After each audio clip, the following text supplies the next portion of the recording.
Ապրիլի 9-ին տեղի է ունենալու Բարգավաճ Հայաստան կուսակցության համագումարը, առաջարկ Հայաստանին ծրագրի և թիմի շնորհանդեսը, հայտնել է Գագիկ Ծառուկյանի մամուլի խոսնակի Վետա Տոնոյանը։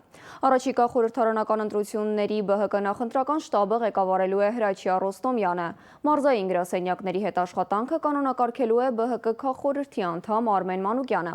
իսկ Երևանի կառույցների աշխատանքը համակարգելու է Մայր Հայաստան խմբակցության ավականու անդամ Գևորգ Ստեփանյանը։